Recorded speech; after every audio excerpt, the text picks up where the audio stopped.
Welcome, Facebook, to Deleted Scenes. Today is February 3rd, and yesterday we did our sermon on lust, and so today is the follow-up to that sermon. I will tell you at the outset that we're going to talk about a couple of the stories that we referenced in the sermon.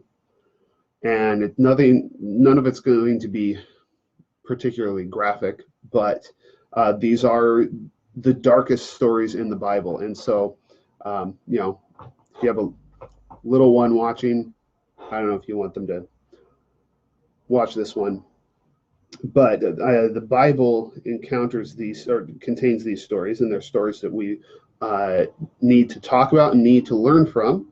And as with other parts of the Bible, because it is such a foreign culture and style that it comes from, we need to learn how to learn from the Bible. So what I want to do today is I want to talk about these stories, these very dark stories that are in primarily the Old Testament, and how we are meant to learn from them. Because if you go through the stories that I referenced in the sermon, there is really dark stuff in there.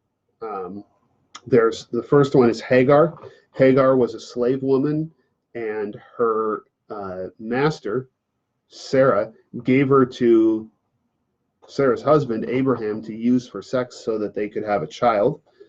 The men of Sodom wanted to abuse some visitors to Lot's house. The men of Gibeah did the exact same thing in Judges 19, except they actually went through with it. And they attacked a woman whose name we aren't even given. She's known as the Levite's concubine.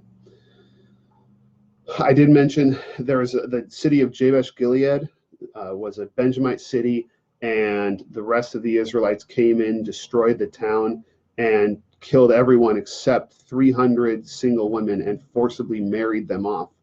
Sorry, it wasn't a Benjamite town, but they forcibly married them off to Benjamite men. Tamar is also really dark when she was raped by her brother. And there's just a lot of stories of sexual abuse and victimization and things that can be very hard to read about. And the question is, what do we do when we encounter stories like that? We're not always sure how to read them, because one of the common features of biblical stories is they don't have morals. It's not like Aesop's fables, where at the end of the story it says, here's what you're supposed to learn. Slow and steady wins the race. We don't get that. It basically just tells us this is what happened. And sometimes we're not sure, is this story endorsing what happened, or is it condemning it? Or we assume because it doesn't outright condemn the action that it's not condemning it, and we struggle when we get into these really dark stories. And so some people will look at these stories, they'll read these stories, and they'll feel that the Bible is abusive, is misogynistic, is not sensitive to the situation of the people in them. And so what I want to do is I want to talk about how do we read these Bible stories? How are they structured so that we can learn from them? Because if you read Matthew 5, in Matthew 5, it tells us that Jesus tells us what we're supposed to get out of the law of Moses. And one of the things we're supposed to learn from the law of Moses is that lust is wrong. And so from Jesus's perspective, the Old Testament does teach us that these behaviors are wrong. And the question is, how do we get there? How do we learn that from the stories that we're reading? So today what I want to do is I have four main kind of guidelines for how you can read these stories and learn from them even when they don't have a moral in the story, because they are written in a particular way so that you can learn. So they are meant to teach you a lesson. It's just not given for you as a moral. You're supposed to learn from the experience. And actually, I'm just now deciding to do this, so I don't have the book out. Let me go grab a book.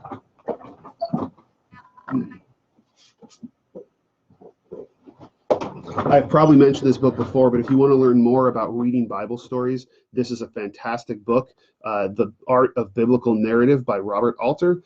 It's a very influential book in biblical studies, and a lot of what I'm going to tell you comes from what he says and what people have done with his observations. So, 4 principles to help you learn from Bible stories. Number 1, do not assume that the main character is right in what they've done. We've talked about this before a long time ago when we talked about Ezra and Nehemiah, and I personally have been convinced by some scholars that most of the things that the Jews do in Ezra and Nehemiah is not what they were supposed to do. Ezra and Nehemiah is kind of a comedy of errors, or rather it's a tragedy of errors if you compare what they do to what God's word commanded them to do. So number 1, just because a main character does something does not mean, and it isn't commented on, it isn't condemned, that does not mean that the Bible is okay with what that person did. And so we have to look deeper in order to find how the Bible wants us to interpret those events. Okay, so that's principle number 1. Principle number 2 is to remember that especially in the Old Testament, that the law of Moses is part of the story, right? There isn't a separate book that has the law. There isn't a separate law book. The first 5 books of the Bible, which we call the law of Moses or the Torah, that is it's actually a story, and the laws are embedded in the story. What that means is that the author expects you to have read those laws. And so part of the reason why they don't come out and tell you this behavior was wrong and this behavior was wrong and this behavior is wrong is because they already told you which behaviors were right and wrong when they gave you the law. And so a lot of the dark stories in the Bible, the reason why it hasn't told you, well, it's wrong for, rape is wrong, incest is wrong, these things are wrong, is because they've already told you that. They've already said that in the law, and they're expecting you to have read it. And that goes all the way through the story of the Old Testament, not just within the first 5 books. When you get into the book of Kings and Chronicles, Samuel, even when you get into the prophets, they expect you to have read the law and be able to compare what's going on in the story to the law of Moses. So number 1, don't assume that what they did is right just because a main character did it. Number 2, remember that the laws are part of the story, and so you need to compare people's actions to the law of Moses. Number 3 is to look for context, because in a couple of different places, these very dark stories are not actually the main point of the story. They're not in the story as an object lesson, as a parable. They're in the story as part of a larger narrative arc. So, for instance, the story at the end of Judges, it involves, that's where the men of Gibeah, they want to abuse a Levite who has visited their town, and instead the Levite sends out his concubine, and they abuse the concubine to death. And so then the Levite sends her body to all the tribes of Israel and to show them what a horrible thing happened. And so all the other tribes come into Gibeah, which is a Benjamite town, and they fight against the Benjamites, and they swear that they're not going to let their sons marry, or let their daughters marry Benjamites. Well, the problem is then the Benjamites don't have any wives, so they solve this problem by destroying a town and taking their women and marrying them to the Benjamites. Now, these stories are here to illustrate the larger point of Judges, which is that as you read the book of Judges, things get worse all the way through the story. As the people of Israel turn farther from God, worse and worse things happen, and their leaders get worse and worse and worse. That's why their early judges are really successful, and Samson is just a failure. He barely does anything. And so those stories, when you read them and they're dark and they're disturbing and horrifying, that's the point. You're supposed to have that reaction, and it's supposed to show you just how horrible Israel has become. And so the story, they don't, the author of Judges does not expect to have to tell you these things are horrifying. That's the whole reason they're in the story, and that's why he doesn't come out and condemn them. Now, characters in the book condemn them, but the point of the whole story is you're supposed to have a conscience and be horrified by these things. And when you are rightly horrified by these stories, then it helps to illustrate the overall arc of the story of Judges. The same thing happens in 2 Samuel when Amnon attacks his sister Tamar. And that story is actually connected with a sequence of stories that starts with David and Bathsheba. So David takes Bathsheba and sleeps with her and then murders her husband to cover up the affair, and then marries her. And what we see in the next few chapters is the way that behavior tears David's family apart, because his sons, they learn from his example, and he's not much of a dad. David was not very involved in his sons' lives, so they learned from his actions, and he never really taught them to behave better. And so Amnon, one of his sons, abuses his sister, and then his half-sister, Tamar, and then Tamar's full brother, Absalom, is so angry about this and about the fact that David doesn't do anything that he murders Amnon. And then Absalom ends up leading a rebellion against David, and Absalom ends up dying in battle. And so when you put that story in context, you're actually seeing how David's sin unravels an entire family. And again, you're supposed to be disgusted by these stories. You're supposed to be horrified by them. You're supposed to see them as something bad. That's how they play in the story. So the important thing to remember then is the story is not a parable. You can't take that story out and say, okay, this story is supposed to teach me a lesson about right and wrong. What is it? In reality, the author needs you to have some sense of right and wrong in order to understand the story, because you're supposed to recognize that this is wrong in order to recognize the downward trajectory that David's family is on. So we shouldn't assume that every story in the Bible is trying to teach us basic moral principles. Most of them actually they need you to already know basic moral principles in order to get the more advanced point that they're making. Okay, so number one was don't assume the main characters are right. Number two is that laws are part of the story. So you're expected to know what the law is. That's where you're told the morals of the story. And number three, look for context. Try and figure out what role this story plays in the larger narrative.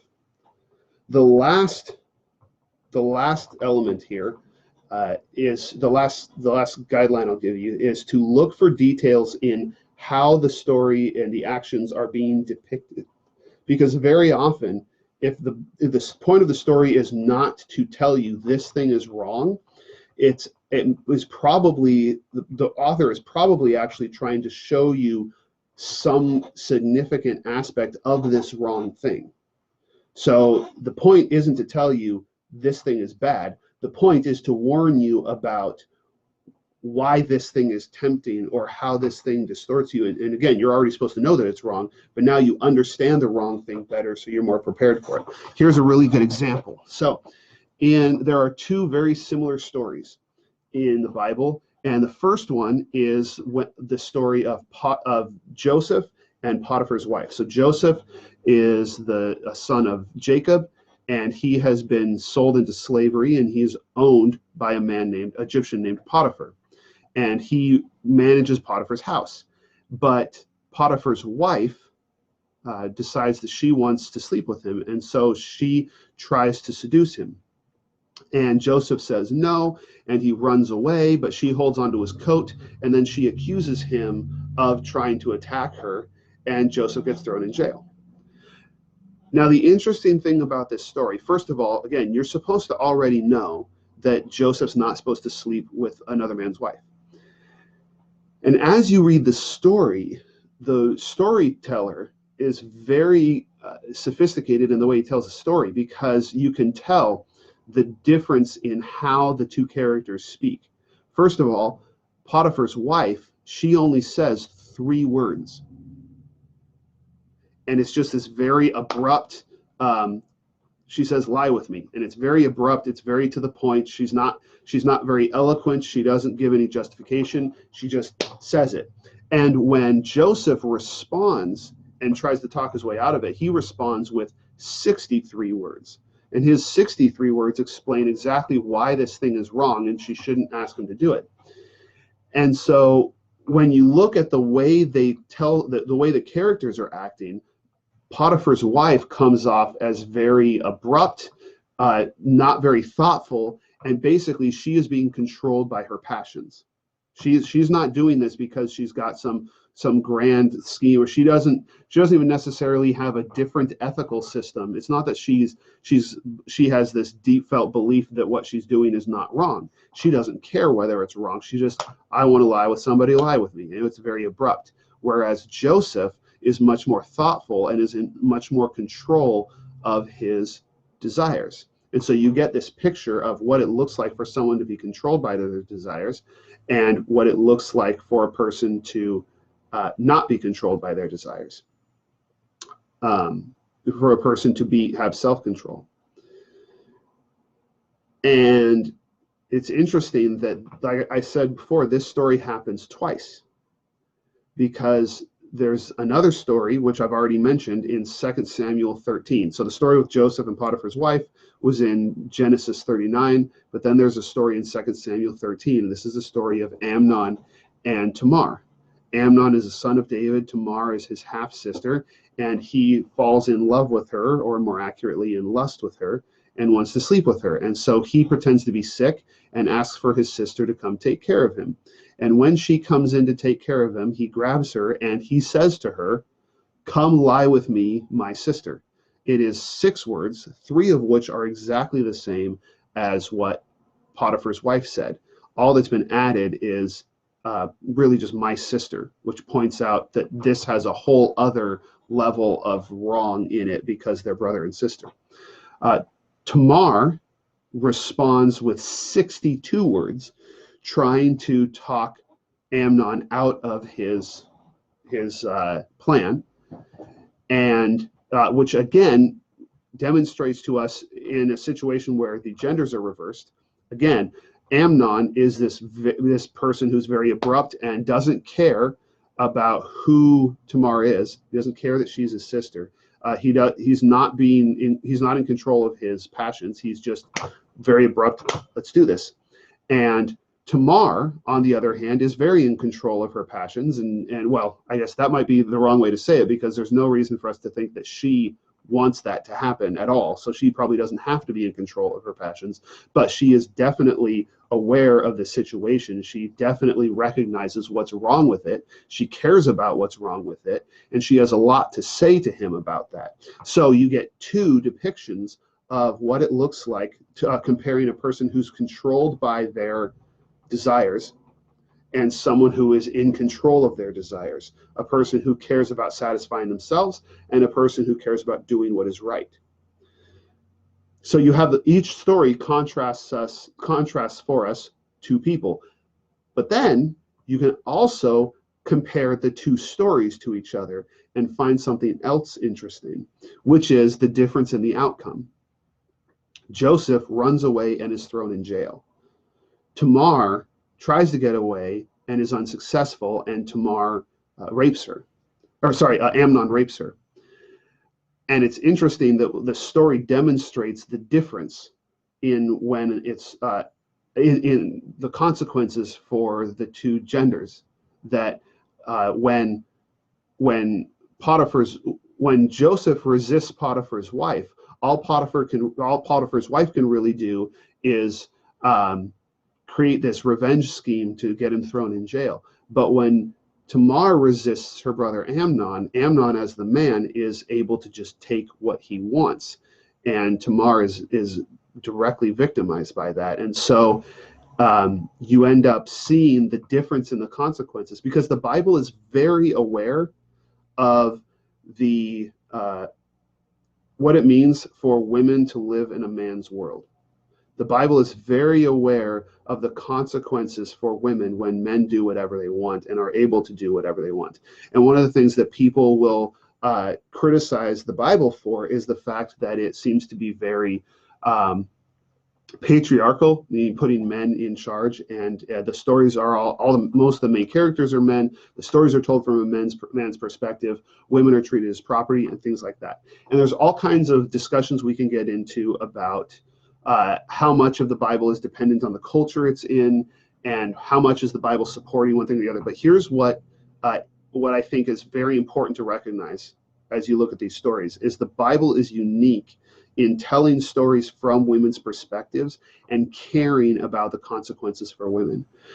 Most of these stories that I have mentioned are stories in which women are victimized, and the Bible tells their story. For us, that's not unusual. We are trying to tell victim stories all the time. We're constantly trying to tell stories from the victim's perspective. But in the ancient world, it would have been very uncommon for an author to care what the consequences were for a woman.